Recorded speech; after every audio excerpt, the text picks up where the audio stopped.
Hello, cookbook friends. This is Carrie, and I'm here with my co-host Katie from Cookbook Divas. And today we wanted to chat with you about boards and platters for outdoor gatherings type of cookbooks. Yay! We're so excited to host again. Yes. Here in Washington State, we can still only have 10 people total in our backyards because of the pandemic. But I don't know about your friends, Katie, but mine are really good about wearing their masks, and even when we're in the backyard in fresh air, we kind of just keep them close by and we sit kind of far apart. Yeah. And do it safely. So I can finally start entertaining again, although I'm waiting for my grass to grow up a little bit better. Right now, my backyard's kind of a muddy mess. I need a little more grass. But I can't wait to have people over and have bonfires and, of course, barbecues. But we don't really barbecue until it's a little bit warmer, like June, July-ish. Mm-hmm. Yeah. I mean, we barbecue for ourselves really quickly, but not for like a huge crowd. Not right now. Right. So I'm excited to get out my boards and platters and grays and sharing type cookbooks and get some new ideas for stuff to throw on the table, especially right now where my kitchen is under construction. It's so much easier just to set out big plates of nibbles and not have to cook a big feast in a kitchen that's kind of difficult to cook in.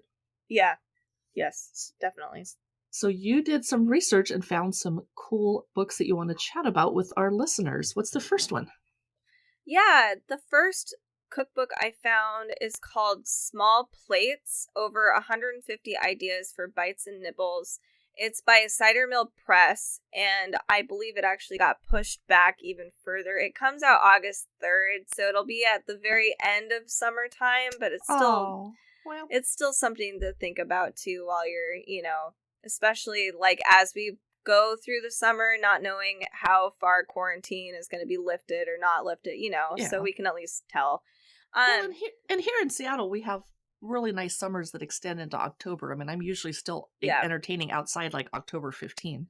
Right, exactly. So it's, and small plates are used. I mean, we love small plates for even Christmas time. You know? Yeah. So it's used for all sorts of things, but I love small plates during summer because I never want to eat too much anyway in the summertime. And it's hot. Ugh. Exactly.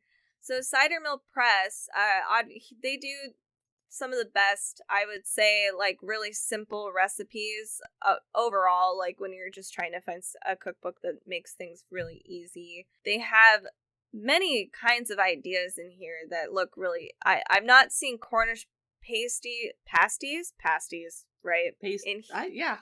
We need to research our British pronunciation. I know, I'm like, pasties or pasties. So they have like Cornish pasties in here. We also have something a little more traditional, like bacon cheese balls. So like a little spread you can put on crackers and, meats and cheese, that kind of thing. There's another recipe in here for more desserts. So like raspberry tarts. I love tarts. They're so awesome for these kinds of small plates and boards too. Especially a bite, right? Like just a couple bites. I don't need a whole giant slice of pie or something. Right. And it's just a little more sanitary, especially if you just want to be a little more careful in hosting parties too, having just smaller things that people can just grab without, it spilling over or whatever. So that's a really cool, they have lots of different recipes in here for different, themes. If you want more of an Indian theme, you can have an Indian theme. You can have, traditional, more American fare. Or, you can just have desserts, a whole dessert table, which I would totally love.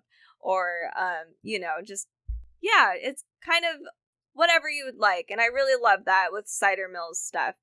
The recipes, like I said, are super easy and gives you the opportunity to kind of do what you want. So like with the tarts, for instance, you don't necessarily need to do raspberry. You can do like a blueberry or, maybe even lime, just something a little different. And I like that they've been able to do that. And everything you would need is very available at a grocery store. There's nothing too complicated with these cookbooks. So that was the first one on my list. It's called Small Plates, Over 150 Ideas for Bites and Nibbles. So I am delighted to present you with a vegan option Yeah. And I am vegetarian, but my friends that come over to my house are gluten-free, vegan, vegetarian, meat eaters, people that eat everything. I've got the whole gamut. So I definitely would want to put out a vegan a vegan cheese board, charcuterie board, etc., with the vegan fake meats. So this cookbook is Vegan Boards, 50 Gorgeous Plant-Based Snack, Meal, and Dessert Boards for All Occasions by Kate Casby. It came out back on March 2, 2021. The cover is gorgeous. I'm taking a sneak peek into the inside, courtesy of Amazon. I love this. Chapter 1 is breakfast and brunch boards. I love the idea of doing a brunch board. That would Me make too. brunch so much easier. Yeah. Chapter 2 is grazing at home boards. Chapter 3 is called meal. Chapter 4 is seasonal and celebration boards. And the final chapter is fruit and dessert boards. And I'm peeking at the pictures. There's a Mediterranean grazing board. There's a coconut peanut noodle bowls board with lots of little bowls, things you can add to customize it. Ooh. And oh my gosh, there's a picture of a mini bundt cakes board. I love it. Oh, that's so clever. Cute. Yeah. And then everyone could just pick up their own little mini bundt cake and they could decorate it with the toppings that they prefer. And that makes it more interactive than just grab something and go. I like that. Right. Yeah. That's Vegan Boards, 50 Gorgeous Plant-Based Snack, Meal, and Dessert Boards by Kate Casby. My next cookbook is Boards, Platters, Plates, Recipes for Entertaining, Sharing, and Snacking. It came out April 27th, so today. It's by Maria Ziska, and it's only 30 platters and boards for every occasion.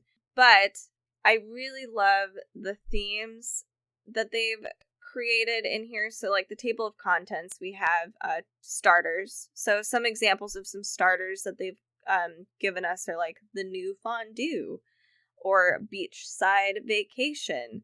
So these are just like very themed oriented recipes, and I think they're super cute. I could use a beachside vacation right about now.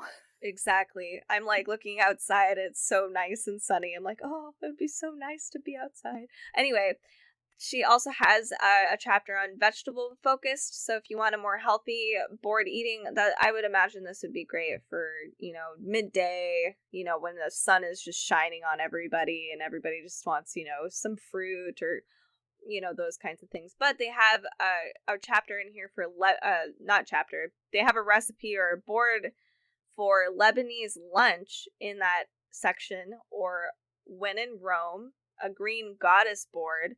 Whoa, I love green goddess dressing that doesn't have anchovy in it.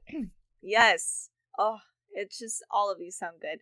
There's a chapter for all day. So like a DIY hoagie bar. That's a good idea. They have an onigiri bar.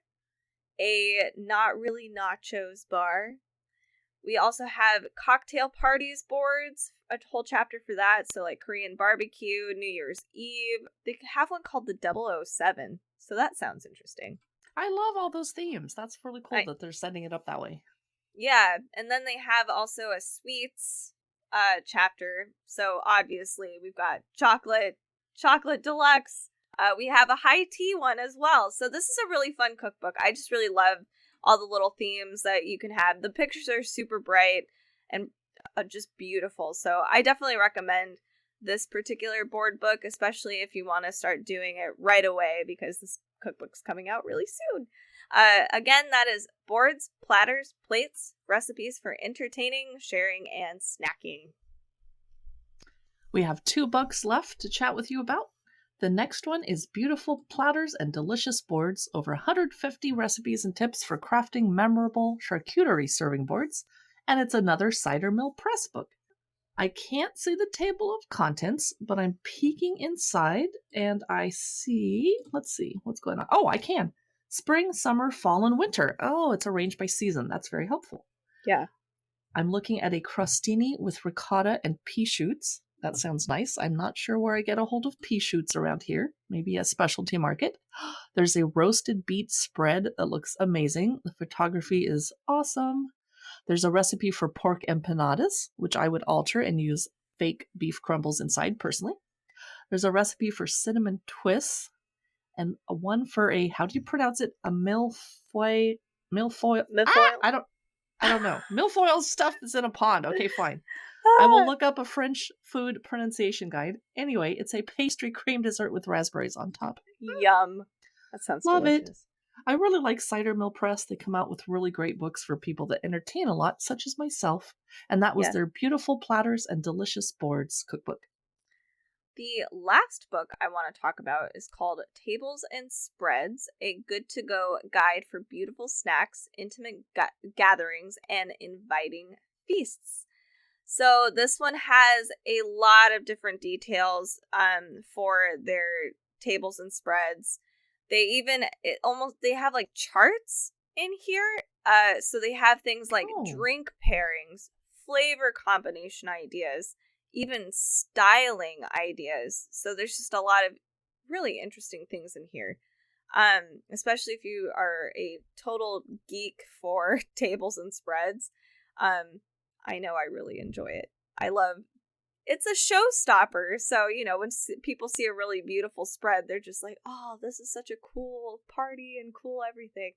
Anyway, so now I want to go to a party. You're torturing I know. me. I'm sorry. I was like, oh, this sounds so fun. So it's great for all skill levels, and I think a big part of that is because they actually break everything down. So they even have like a portioning chart in here for that would be handy. Because I don't want to waste food, but I never wanted to not have enough either. Exactly. And I've wasted a lot of food for spreads, and I hate admitting that, but it's true. Like, it's really easy to do. So they've divided it where you've got if you're doing a spread for like starters or after dinner kind of themes, they have portions for cheese, nuts, condiments, vegetables, cookies, chips, etc., all of it. Or you can have portions for like if this is going to be a main, basically you don't need to make any huge dishes, but this is your main thing. They have all of the portioning done for you in this book. Oh, I love that. Yeah, so this is a really awesome book for just if you love hosting and you just want to up your game a little bit. I think this is a really fun cookbook in particular. And the pictures are glorious. Like, they're just super pretty. There's a lot of things I wouldn't have really thought about that are just kind of like, oh, duh, I should have that on my board. Like kebabs, stuff like that is super fun. Or homemade hummus that's just really beautiful. Or even like a couscous salad. Just all kinds of cool stuff in here. I really like this one. It's really handy. That one, again, is Tables and Spreads, a good-to-go go-to guide for beautiful snacks, intimate gatherings, and inviting feasts. I forgot to mention this comes out May 4th. This is by Shelley Westerhausen-Warschel. So yeah, that is our list for Platters and Boards cookbooks for this minisode. Thank you so much for listening, and make sure to follow us on Facebook, Pinterest, YouTube, and Instagram for more cookbook news. We love to do reels. Carrie's really awesome about cookbook look-throughs. So check out that YouTube page. And I'm doing so many this week. Oh my goodness. I got so many cookbooks in the library. Whew. Yeah. We also like to share some of our favorite cookbooks on our blog, and that's at cookbookdivas.com. We also have some free virtual classes coming up, and there's a few that are happening right now. So don't be shy. Sign up. We'd love to hear from you. Thanks again for listening, and we will see you guys on Friday.